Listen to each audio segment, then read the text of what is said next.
Friends, welcome back to సర్కారీ job updates. So ఇప్పుడు మీకోసం మరో నోటిఫికేషన్ తో అయితే మీ ముందుకు వచ్చాను. ఈ నోటిఫికేషన్ ఏంటి అనేది మనం ఒకసారి క్లియర్ గా తెలుసుకుందాము.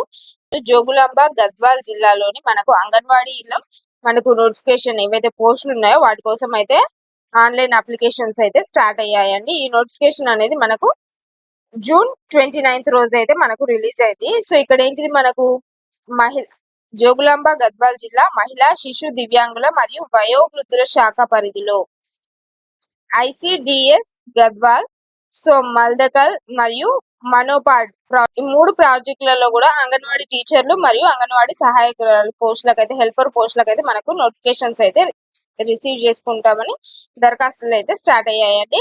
సో ఇక్కడ ఏంటి మనకు 29th రోజు అయితే స్టార్ట్ అయ్యాయి. అలాగే జూలై 8th వరకు అయితే ఇవి సాయంత్రం లోపు అయితే మనం వెబ్సైట్ లో దరఖాస్తు చేసుకోవాలి, అప్లై చేసుకోవాల్సి ఉంటుంది.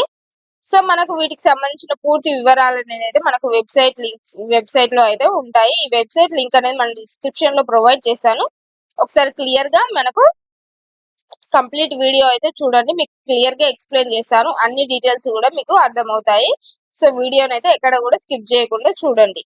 మనకి ఇక్కడ ఏంటిది, మనకి ఏమేమి ప్రాజెక్టులు గద్వాల్, మల్దకల్, మనోపాడ్. సో ఈ మూడు ప్రాజెక్టులలో అంగన్వాడీ టీచర్లు ఎన్ని ఉన్నాయి? గద్వాల్లో 28 టీచర్స్ అండ్ 5 హెల్పర్ పోస్టులు, కంప్లీట్ 33 పోస్టులు అయితే ఉన్నాయి. 33 అండ్ మల్దకల్లో 22 టీచర్ పోస్టులు అండ్ 4 హెల్పర్ పోస్టులు, కంప్లీట్ 26 పోస్టులు అయితే మనకు ఉన్నాయి. సో మనోపాడ్ లో ఏంటి 14 అంగన్వాడీ టీచర్ పోస్టులు అండ్ హెల్పర్ పోస్టులు అయితే ఏం లేవండి ఇక్కడ. సో కంప్లీట్ 14 అయితే ఉన్నాయి. టోటల్ అంగన్వాడీ టీచర్లు వచ్చేసి 64 అండ్ హెల్పర్ పోస్టులు వచ్చేసి 9. సో టోటల్ కంప్లీట్ 73 పోస్టులు మన గద్వాల్ జిల్లాలో 73 వేకెన్సీస్ అయితే మనకి ఇక్కడ రిలీజ్ అయ్యాయి. ఈ 73 వేకెన్సీస్ కూడా మనం ఎప్పుడు జూలై 8th లోపు అయితే మనం అప్లై చేసుకునే ఛాన్స్ అయితే ఉంది. సో ఎర్లీగా అప్లికేషన్స్ అయితే స్టార్ట్ చేసుకోండి.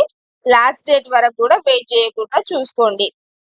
సో మనకి ఇక్కడ ఈ అభ్యర్థులు ఎవరైతే మనం అప్లై చేసుకోవాలో వాళ్ళకు ఉండవలసిన ఎలిజిబిలిటీస్ ఏంటి అనేది అయితే ఒకసారి చూసుకుందాము. సో ఇక్కడ అభ్యర్థులు ఉండవలసిన ఎలిజిబిలిటీస్ ఏంటి, మనకు ఎడ్యుకేషన్ విద్య వచ్చేసి కంప్లీట్ ఇంటర్ అయితే ఉత్తీర్ణులై ఉండాలి. అండ్ ఆయా పోస్ట్ హెల్పర్ పోస్టులకు వచ్చేసి మనకు ఇంటర్ అభ్యర్థులు లేని వాళ్ళు, అంటే ఇంటర్ వాళ్ళు అప్లై చేస్తే వాళ్ళకు ఫస్ట్ ప్రిఫరెన్స్ ఇస్తారు. వాళ్ళు లేని పక్షంలో ఏంటి మనకు 10th క్లాస్ వాళ్ళు కూడా అప్లై చేసుకుంటే వాళ్ళకు కూడా ఇస్తారు. కాకపోతే ఫస్ట్ ప్రిఫరెన్స్ వచ్చేసి ఇంటర్ వాళ్ళకైతే ఇస్తారు. సో ఏజ్ లిమిట్ వచ్చేసి మనకు జూన్ 1st వరకు మనకు 18 ఇయర్స్ అయితే కంప్లీట్ అయి ఉండాలి అండ్ 35 ఇయర్స్ లోపు అయితే ఉండాలి. సో స్థానికత అంటే ఏంటి, మనకు లోకల్ వాళ్ళకైతే ఇంపార్టెన్స్ అనేది ఫస్ట్ ఇంపార్టెన్స్ అనేది ఇస్తారు. ఎవరైతే అప్లై చేస్తున్నారో వాళ్ళు లోకల్ వాళ్ళు అయి ఉండాలి ఆ అంగన్వాడీ కేంద్రానికి. తహసీల్దార్ తోని నివాస ధృవీకరణ పత్రం అనేది అయితే ఖచ్చితంగా ఉండాల్సి ఉంటుంది. రిజర్వేషన్ పోస్ట్ వారికి నిర్దేశించిన రోస్టర్ పాయింట్ అంటే మనకేసి మన కేటగిరీ వైజ్ గా ఎవరైతే ఏ పోస్ట్ ఎక్కడైతే ఉంటుందో ఆ పోస్ట్ కు వాళ్ళు మాత్రమే అర్హులు. ఒకవేళ అభ్యర్థి పేరులో ఏమైనా మార్పు ఉన్నట్లయితే గెజిటెడ్ గానీ కోర్టు గానీ ఉత్తర్వులు, అంటే మన సర్టిఫికేట్ లో ఒక నేమ్, ఆధార్ కార్డు లో ఒక నేమ్, అలా ఏమైనా నేమ్స్ చేంజెస్ ఉన్నట్టయితే వీటికి మాత్రం మనకు గెజిటెడ్ సైన్స్ తోనైతే పరిగణలోకి తీసుకుంటారు అన్నట్టు. దివ్యాంగులైన అభ్యర్థులు కూడా అప్లై చేసుకోవచ్చు. ఎవరు అప్లై చేసుకోవచ్చు? వినికిడి పరికరాన్ని ఉపయోగించి వినగలిగే వారు, అంధత్వం ఉన్నప్పటికీ అంటే కనిపించకపోయినప్పటికీ కూడా ఇతరుల సహాయం లేకుండా విధులు నిర్వహించే వాళ్లకు అప్లై చేసుకోవచ్చు. నెక్స్ట్ కాళ్ళు చేతులకు సంబంధించిన అంగవైకల్యం కలిగినప్పటికీ పూర్వ ప్రాథమిక విద్యను నేర్పడానికి, అంటే ఎవరైతే ఇప్పుడు పిల్లలు వస్తారో వాళ్ళకు ఒకవేళ నేర్పించడానికి, వాళ్ళ సంరక్షణ, వాళ్ళని చూడడానికి ఎలాంటి ప్రాబ్లం లేకుండా ఉంటే అలాంటి వాళ్ళను కూడా వాళ్ళు అప్లై చేసుకోవచ్చు. నెక్స్ట్ మనం ఆన్లైన్ లో ఏమేమి స్కాన్ చేయాల్సి ఉంటుంది, ఏమేమి సర్టిఫికేట్ స్కాన్ చేయాల్సి ఉంటుంది. ఎస్ఎస్సి సర్టిఫికేట్ మెయిన్ దేనికి, మనకు డేట్ ఆఫ్ బర్త్ అండ్ వయసు ధృవీకరణ పత్రం, మన ఏజ్, కుల ధృవీకరణ పత్రం, తహసీల్దార్ తోని అంటే మన క్యాస్ట్ సర్టిఫికేట్, విద్యార్హత ధృవీకరణ పత్రం అంటే మనం మెమో అని, ఇంటర్ మెమో అని, 10th మెమో అని, అలా నివాస ధృవీకరణ పత్రం.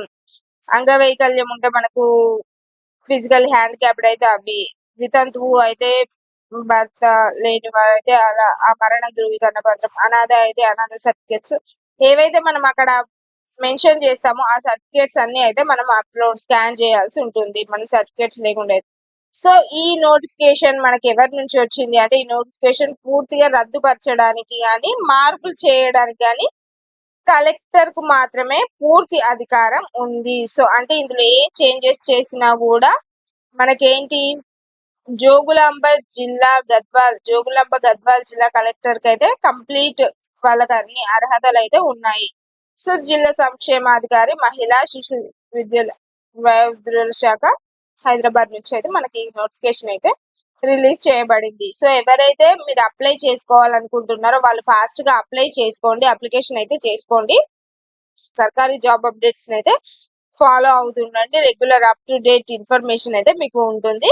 వీడియోని ఎవరైతే అంగన్వాడీ పోస్టుల కోసం వెయిట్ చేస్తున్నారో వాళ్ళ కోసం అయితే షేర్ చేయండి. Thank you for watching.